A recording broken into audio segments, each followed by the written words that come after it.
La Maison-Blanche fait face à des critiques après l'exclusion de l'agence Associated Press du pool présidentiel pour des raisons éditoriales.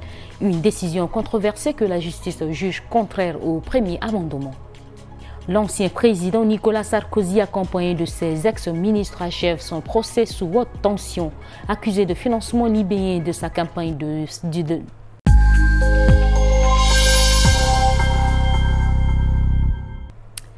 Bonsoir et bienvenue au journal international de Tchad Info TV. Nicolas Sarkozy et ses 11 co-prévenus connaîtront leur jugement le 25 septembre 2025. Le procès du financement libyen présumé de la campagne présidentielle de 2007 s'est achevé mardi 8 avril avec les plaidoyeries des 4 avocats de l'ancien président. Le ministère public qui l'accuse d'avoir été le véritable commanditaire d'un pacte de corruption avec le dictateur Mouammar Kadhafi pour financer sa campagne a requis contre lui 7 ans de prison, 300 000 € d'amende et 5 ans d'inéligibilité. Ses avocats ont plaidé la relaxe. L'image évoque l'ouverture du procès. Nicolas Sarkozy, attentif ce 8 avril, aux côtés de ses ex-ministres et co-prévenus, Claude Guéant, Brice Hortefeux et Éric Woerth. Mais après 3 mois d'audience et une peine de 7 ans de prison requise, l'ex-président de la République est clairement plus tendu qu'au premier jour. Sa femme Carla Bruni, 2 de ses fils et son père se serrent sur les bancs, tout comme le public qui remplit la salle. Pendant 5h30, tous écoutent les 4 avocats de l'ex-chef de l'État attaquer avec virulence le ministère public, fustigeant l'idée folle d'un pacte de corruption, des hypothèses, extrapolations et autres adaptations en urgence pour sauver une accusation en danger. Comme au premier jour, les conseils martèlent qu'il n'y a aucune trace d'argent libyen dans la campagne. Les virements retracés depuis Tripoli n'ont profité, soutient-il, qu'au sulfureux intermédiaire Ziad Tekiedine. Et Maître Gauthier de résumer, sanglant l'accusation, c'est comme un architecte qui vous dirait « on a un sol argileux, de la paille pour les murs et une bâche pour le toit, mais mettez les 3 ensemble et vous aurez un bunker ». Au moment des derniers mots, Nicolas Sarkozy évoque lui un contexte médiatique et politique détestable. J'aurais envie de répondre, dit-il, à un réquisitoire politique et violent, mais je ne le ferai pas parce que je ne veux rien dire qui puisse alimenter la polémique. Je ne suis pas ici pour faire de la politique, mais pour défendre mon honneur et que la vérité soit faite. La décision du tribunal correctionnel de Paris sera rendue le 25 septembre 2025 à 10h. C'est un revers judiciaire dont l'administration trempe dans le dossier de ses relations tendues avec la presse. Un juge a ordonné à la Maison-Blanche de réintégrer l'agence Associated Press dans les activités du pool rapproché du président.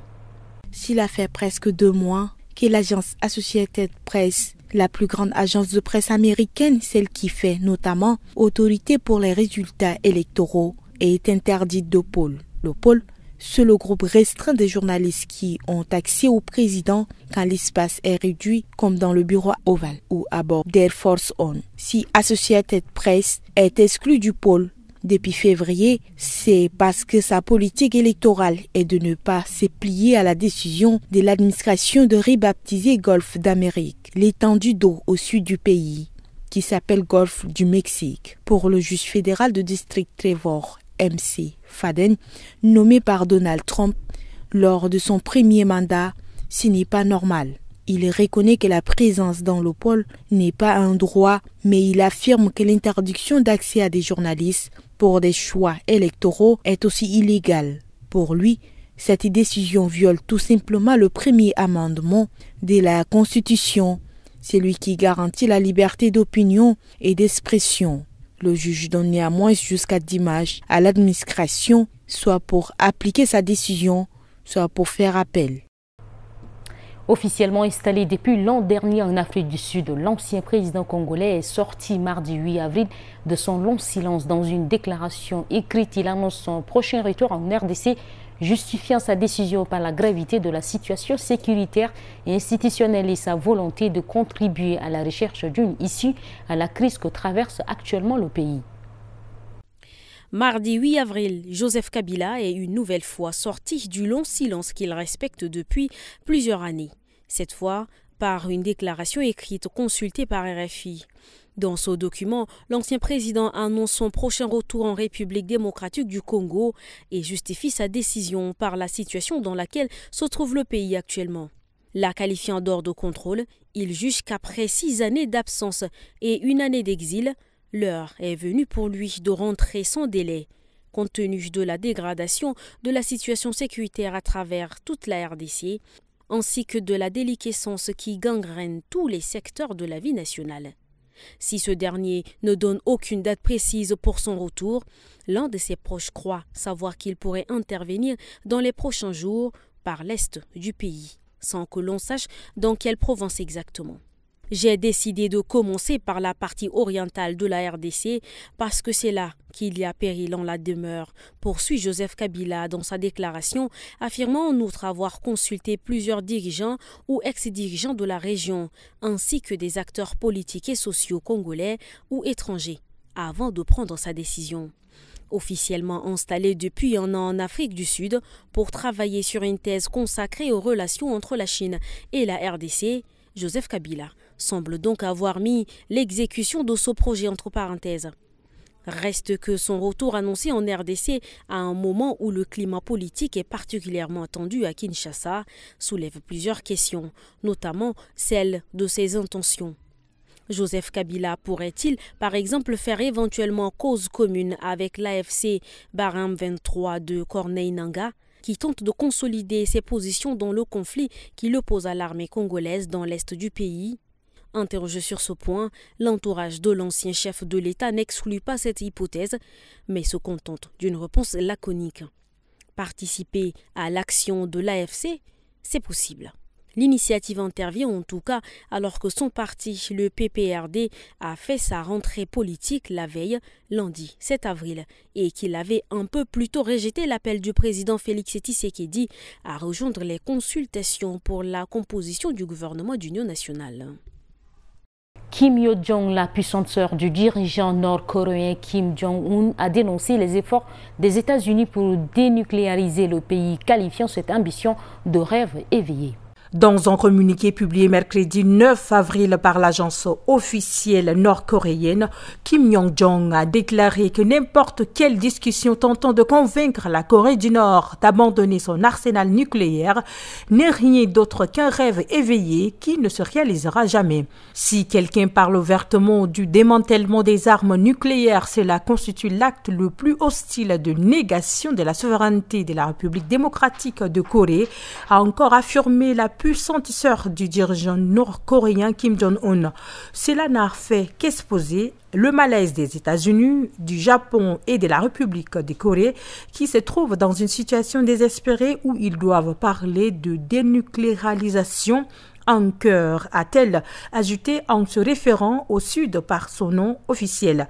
Les remarques de Kim Yo-jong interviennent après que la diplomatie du Japon, de la Corée du Sud et des États-Unis ont publié un communiqué en marge d'une réunion de l'OTAN la semaine dernière dans lequel ils ont réaffirmé leur engagement résolu à compléter la dénucléarisation de la péninsule coréenne. La déclaration de Mme Kim est la seconde en un peu plus d'un mois. En effet, début mars, elle a condamné Washington pour la visite d'un porte-avions de la marine américaine dans le port sud-coréen de Busan, en accusant l'administration du président Donald Trump de poursuivre la politique hostile de l'ancienne administration. Lors de son premier mandat en 2018, Trump est devenu le premier président en fonction des États-Unis à rencontrer le dirigeant nord-coréen Kim Jong-un dans le but de parvenir à un accord sur la dénucléarisation. En 2019, un sommet entre les deux hommes s'était mal passé à Hanoi, au Vietnam, au sujet d'un allègement des sanctions et de ce que Pyongyang était prêt à concéder en échange.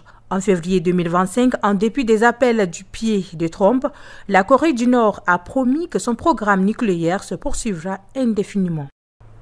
En visite à Al-Arish, une ville du Sinaï égyptien considérée comme le principal point de passage de l'aide humanitaire à destination de la bande de Gaza, le président français a déclaré mardi 8 avril que sa reprise était la priorité des priorités dans une enclave où la situation est intenable et n'a jamais été aussi grave. Israël interdisant Formellement, l'accès du territoire, aucun camion d'aide n'a pu y pénétrer depuis près de 40 jours, forçant les Gazaouis à vivre sur leur revers.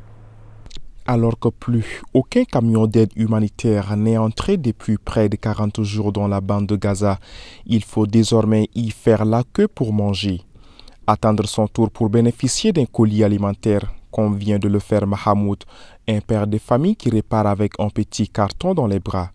Il n'y a presque plus rien sur les marchés et le peu qu'on y trouve coûte excessivement cher, confie celui-ci avant de poursuivre. Je viens d'avoir un pot de miel. Voilà presque un an que je n'en ai pas mangé. Ils nous ont aussi donné de la viande en conserve, du fromage et de l'huile, énumère encore celui-ci. Mais pour Arafat, qui a reçu le même colis alimentaire, il va lui permettre de nourrir sa famille pendant une semaine. Cette situation ne peut plus durer. Alors, quand elle apprend que le président français est à quelques kilomètres de Gaza ce mardi 8 avril, elle tient à lui adresser un message, ainsi qu'à tous les dirigeants arabes et étrangers. Il ne peut vraiment rien pour nous, pour l'ensemble des Gazaouis. Ils ignorent vraiment ce que nous endurons, qu'ils viennent voir de leurs propres yeux. Je doute qu'ils puissent tolérer de passer ne serait-ce qu'une heure ici, lance celle-ci leur intention. Assurée par une organisation locale Al-Amal, cette distribution alimentaire a été rendue possible grâce au financement d'une ONG française, explique son représentant Sami Salah. L'ONG Life nous a par exemple permis de distribuer 1700 colis alimentaires durant le mois de Ramadan, soit de quoi nourrir environ 10 000 personnes dans la bande de Gaza, raconte-t-il. Mais à l'échelle des immenses besoins des Gazaouis, ces 1700 colis font figure de petites gouttes d'eau. Depuis le 2 mars, en effet, Israël interdit l'acheminement de l'aide humanitaire dans la bande de Gaza. Il s'agit de la plus longue période de blocage depuis le début de la guerre, alerte l'ONU. Mesdames et messieurs, c'est tout pour cette édition. Merci de l'avoir suivi. L'information est en continu sur Tchad Info TV.